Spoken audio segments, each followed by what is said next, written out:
Hi guys, I want to talk to you guys today about how not to get overwhelmed by your work. So when you're ventilating a wig, a lot of times we have the tendencies to get overwhelmed, like, oh my God, it's so much work. How long is it going to take me to get done? I never get finished. So a mental thing that you can do that will help you not to be feeling like that, and you can kind of get things done and kind of, go with the flow or know how much work you're going to do.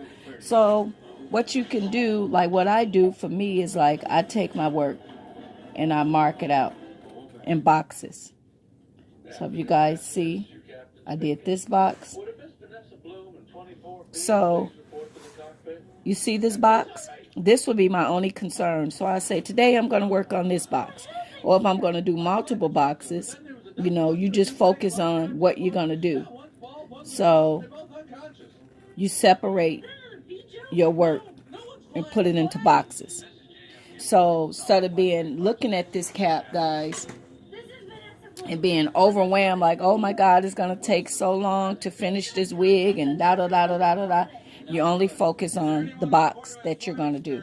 So if I say I'm going to do this box today or these 3 boxes, that's all I have to do, and don't focus on anything else.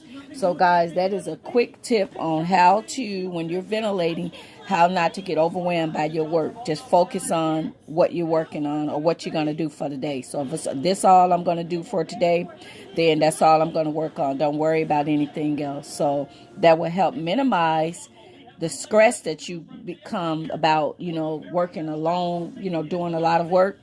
And then you also can break it up and see how long it'll take you to get finished, because roughly, like a box like this can be an hour, 20 minutes, 30 minutes, depending on how fast you ventilate. So there's a tip, guys. Thank you. Bye-bye.